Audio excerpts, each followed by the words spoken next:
Hey everybody, welcome to the Stash Project Stash Report. This is going to be the October 2014 release video. For those of us new to the channel, that's me too, right? Those of us new to the channel, every month we do a release video that covers all of the kits that are allegedly going to be coming out for the month that follows. And then, of course, we do our weekly video. Coming up here probably next week, maybe the week after, we'll be doing a first quarter of 2015 information and speculation video. Right now, we're just waiting on Revell. As always, we're waiting on Revell. Their information is pretty closely guarded. We can't really blab about stuff that we would happen to know about until they blab about it, which is why we can't do these monthly release videos ahead of time, because their schedules always change at the last minute.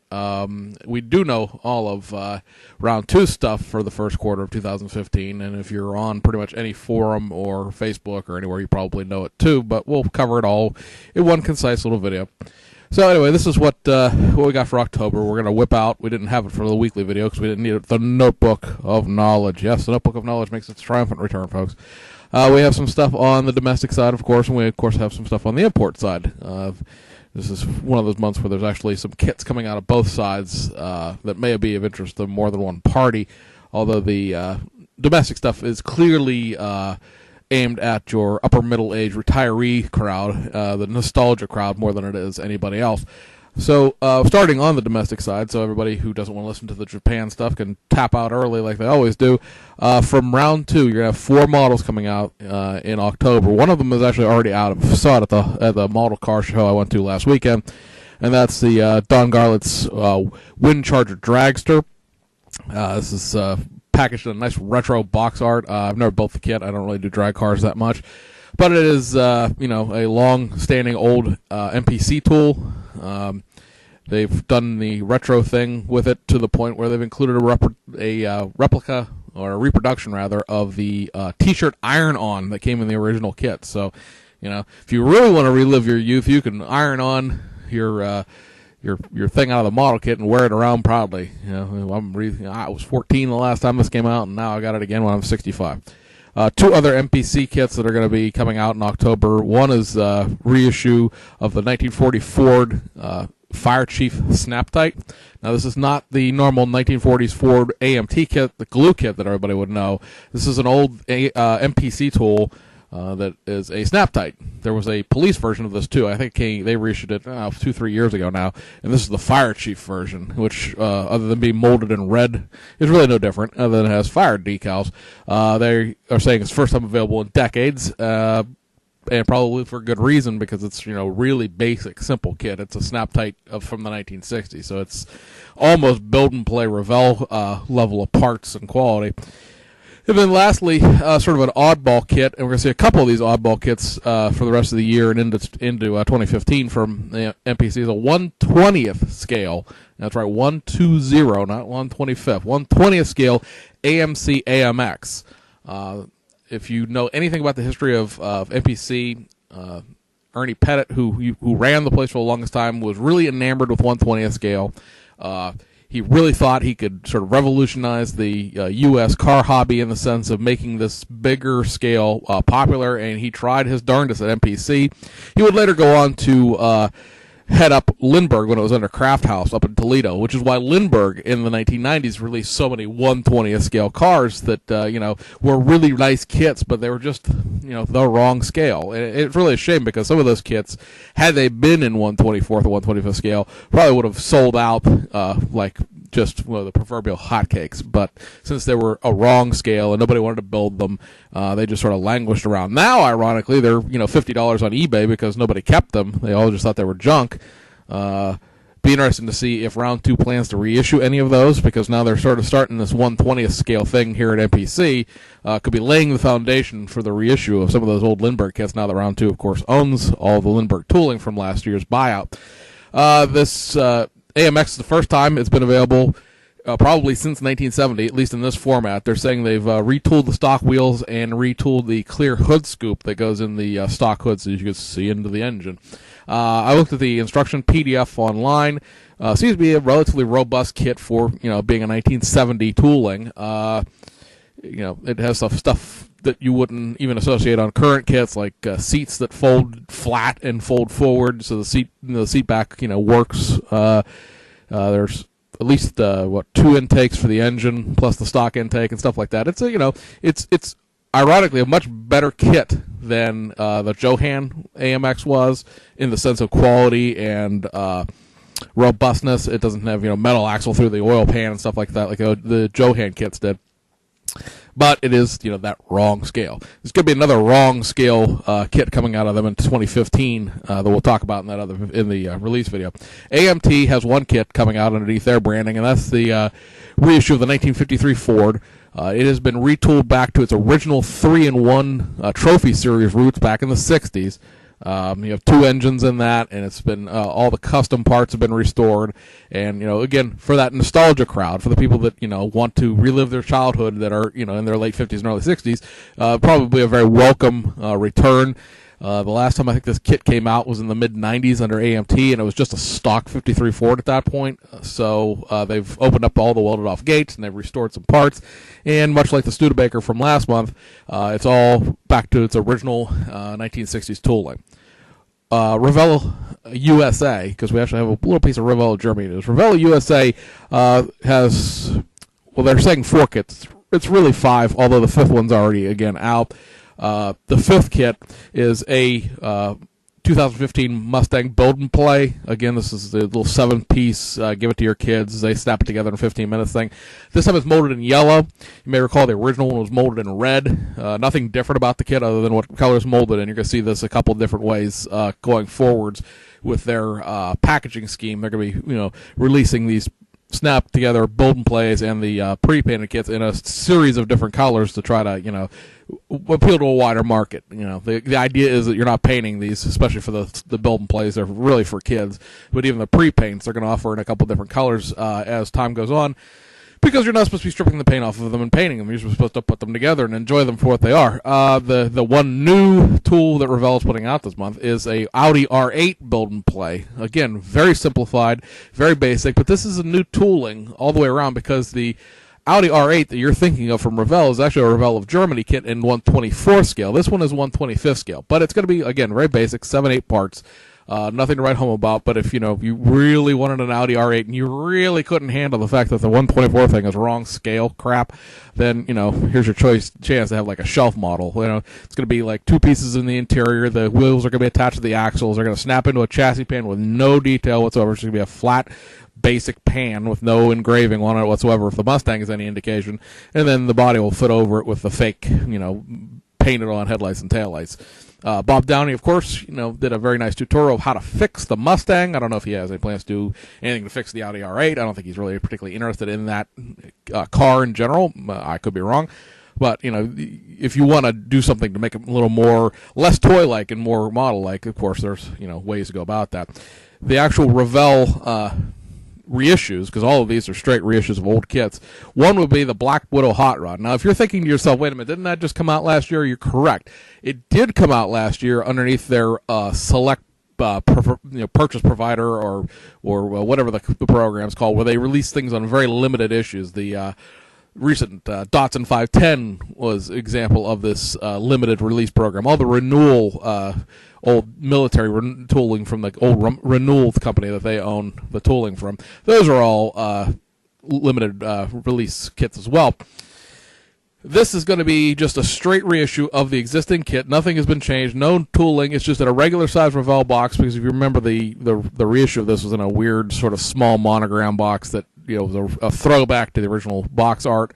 This is going to be in the current, I was going to say gaudy and god-awful at the same time, the gaudy-awful car show boxing that they have. This will get it on the shelves of Michael's, AC Moore, Walmart, Hobby Lobby, and places where it didn't go under that limited release. Limited release tended to only go to hobby shops. Although all of my hobby shops, I have like 3 or 4 of them, depending on whether or not you count the 4th one as being local to me, all have one on the shelf of the old release. This is going to get it into the eyes of more people, but know that there's nothing new about it. It's just a straight reissue in a different box. The Ford T Street Rod. This is a 1/24 scale monogram tool.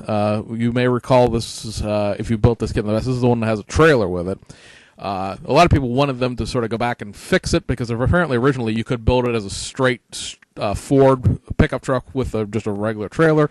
At some point in the 1980s, it was turned into this street rod format, and they have not done a thing about that. It's just going to be a straight reissue of the 1980s kit. The tooling, of course, is a little older than that, but it has not been backdated in any way, shape, or form to its stock format. It can only be built as a street rod.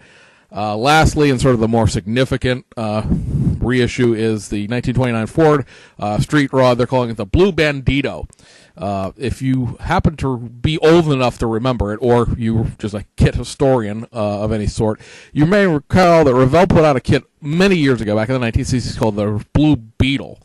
This is that kit. All of the parts have been retooled back to its original format with the exception of two things. One, Revell was too cheap to pay Volkswagen for the Beetle naming rights, so it's the Blue Bandito now.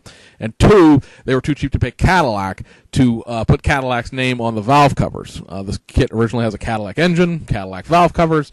Cadillac, of course, wants money now that this kit hasn't been around in this format since 1960-something or other. And so Revell bulked, and you just have plain valve covers. They are not going to be Cadillac. It'd be interesting to see if anybody has an original one of these, if they give it to a resin caster to repop the valve covers. If you want to build a truly original Blue Bandito thingy, or, if it matters to anybody. I know a lot of, again, this is much like the Round 2 thing. It was interesting, Round 2 sort of forced Revell's hand recently into doing these retro reissue things. Now, the box art isn't retro. The box art for all of these are going to be, again, the street rod car show boxing that looks awful. Yeah, if you have, the little coffin was boxed in this thing recently. It's like a black outline, just a picture of the built kit in the middle, and it looks like a 12-year-old, and so art class came up with it. It's not, they're not going Round 2 retro box art to sort of tug at your heartstrings and pull at you on the shelf. So you're going to look at this and go, all right, whatever. But, it's, again, if you're that age where these kits, remind you of your childhood, it is a bonanza month for you. If you're, like me, or younger, in your late 30s or younger, then these kits probably really don't hold that much interest in it. The 53 Ford, because the 53 Ford, or the 56 Ford, rather, out of Revell is worse than the 53 Ford in the sense of being, even more fiddly and more ridiculous. Revell of Germany, one little piece here. If you happen to live in Europe, or you happen to be able to, afford to import directly from Europe, the Golf GTI kit is going to come out in October. We here in the United States, of course, are going to get the North American Reeboxed Rabbit GTI. Now, that car did exist, so I know a lot of people are still pissed off about that Reebox. Rabbit GTI, I want a Golf GTI. Well, it wasn't sold here as a Golf GTI. It was sold here as a Rabbit GTI. Now, whether or not that matters to you, I don't know. But if you want to get the flat box Revell thing, you have two options, as it turns out. One is to import this kit directly next month when it comes out. Usually there's a bunch of retailers, especially in England, that will offer a really good price with really decent shipping rates. In particular, I can't think of what the place is called now, but they had a smokingly good deal on the Trabant Universals prior to them being released here in the United States. Or, as it turns out, and I don't know if it's going to be specific for this kit or if they've listened to the complaining that they got, Revell of Germany is going to be, or Habico, I should say, because they own Revell of Germany after buying them out last year, is going to be, at least for this one, re-importing it in December for sales in the United States. I don't know if that was a complaint because enough people wanted a Golf GTI and they didn't want to have to, deal with a rush of people ordering the decals for them, as lost decals from the parts replacement. Or if they sort of took a look at the fact that they weren't importing things from Germany, like the 68 Beetle, or, that's the only one that pops into my head right now, but there's been a couple of them recently, where after they bought out Revell of Germany, they refused to import the kits that they were going to rebox in the United States. And people who have history with Revell of Germany's reboxed U.S. kits know that when they cram them into the smaller U.S. boxes, they tend to warp the living bejesus out of them, and or damage them, or break the roofs, or twist the chassis pans, and you basically get this unbuildable box of plastic you just paid $25 for, wherein if you would have paid $32 for it, you would have got it in the flat box straight from Germany, and 95% of the time it's going to be perfectly fine. This kit, the Golf GTI, will be available again in December, at least from Tower Hobbies, and I'm assuming they'll Great Plains, which is their like wholesale distribution thing, will distribute the hobby shops. Also in December, they're going to be doing the flat Revell box of the Golf Cabriolet, which in Europe will be out in November. We don't have, of course, like we just mentioned, we don't have 2015 first quarter stuff from Revell, so we don't know whether or not that kit is actually going to be reboxed for the North American market or not. For the longest time, it wasn't on Tower Hobbies' website to be orderable. You had to, just buy the North American kit and just suck it up and deal with it. So it's again, I don't know if the Cabriolet is coming or not. We don't know yet because the 1970 Beetle Cabriolet was never reboxed. You had to buy it from Revell of Germany. So, on to overseas. Tamiya, we mentioned this a couple weeks ago, has the 1/12 scale Team Lotus Type 49 1967 1/12 scale kit. This is a 1973 tooling with new photo etch parts added to it. We covered it a couple weeks ago. Nothing more to talk about now. Hasegawa has 4 rally cars coming out, 2 Lancia Stratuses and 2 Lancia 037s. We'll say that the Chardonnay team, the Total Fina Lancia 037, according to Hasegawa's website, has an 11/1 November 1st issue to it. But we're going to mention it now because, as far as I'm concerned, that's close enough to October for bragging rights. But you got the Chardonnay Stratus, you have the Tour de Corsa Stratus, and you have the Jolly 85 Portugal Rally Lancia 037. So there's your 1980s rally recap, as it were. Fujimi has announced a grand total of 3 automotive reissue tools for October. It's kind of a slow month over there. Everybody's sort of focusing on the fourth quarter 2014 stuff that we covered in the last weekly video from the All Japan Hobby Show, and it's still too early in the genre of Japan to be looking into 2015. The only real thing we know about 2015 is that Aoshima will be doing another supercar kit in the first quarter, which they're, according I read their blog today, said they're going to unveil next month. So, bated hands. It's going to be it's either going to be a McLaren or a Lamborghini, probably. That's what they're tooling, they're licensing in supercars right now.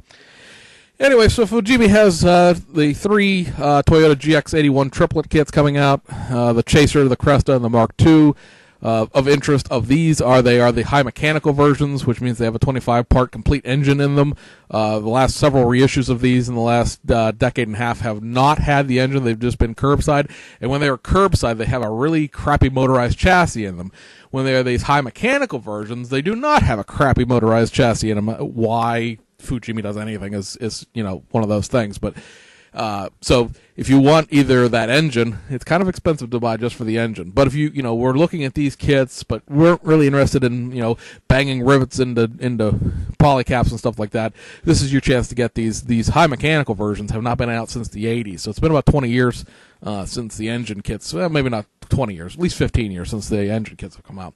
Lastly, Aoshima, because they always have the most stuff, has straight reissues of the Corolla 1600 GT, the Liberty Walk Ken Emery 4-door, the V-Line Crown Majesta, the C-130 Laurel HT 2000 GSX, that is a best car vintage kit, beware. The Garson DAD ZX Toyota Alfred, it's a VIP van. And then the 3 modified tooling reissues that are supposed to come out this month are the E70 Corolla, which is the same as the 1600 GT Corolla, by the way, the police version of that, the 2012 Crown Athlete, both versions, the stock and the one with the SSR 20-inch wheels, as well as the VX Toyota Century Type L, or the VG Toyota Century Type L. Apparently, this is going to be somehow modified to the last version of it right before they change the body style. It'd be nice if they would go and reissue or issue the changed body style. I think that Toyota Century has just enough interest to it that it would justify retooling it. Although it would probably require a complete new interior as well as a complete new body. So maybe it's not. But we're looking at release-wise, date-wise goes. Of course, Revell and Round 2 tend to be the end of the month, although Round 2 lately has been just whenever they get stuff in. That's why the Don Garlett's Wind Charger's already out. Hasegawa will be the end of the month. Tamiya is the middle of the month. The Crown Athlete is supposed to be coming out on the 14th of October. The Corolla and the Century are the 25th of October. And the 3 Fujimi kits are going to come out on the 10th, which is next Friday, or this coming Friday, depending on how you look at that. So, here's your money going out the window for the month of October. Tune in for, of course, our weekly videos every Thursday. Keep in mind we have changed the date to Thursday. I don't know if it really matters to anybody if they were really just chomping at the bit Wednesday afternoon. Oh, my God, when's this guy going to talk into the microphone for another half an hour about models again? But we have switched the day till Thursday. And then so when we find out what Revell's 2015 first quarter stuff is, we're going to do a first quarter 2015 information video. They are not going to be, well, they weren't at iHobby because iHobby is over tomorrow. They weren't at iHobby, and they're allegedly not going to come to Toledo NNL on this coming Saturday. I guess that would be the 11th. They're not going to be there either, according to some people that I know that I would trust their opinion of whether or not they're going to show up. They've worked with Revell in the past on projects. So it looks like Revell's first quarter stuff is going to be a strictly web-based announcement, probably through Facebook, more than anything else. So we'll try to chuck that video out as soon as we find out, so that we could be on the cutting edge of hobby knowledge here once again at the Stash Report. Until next week, we'll see you on the other side.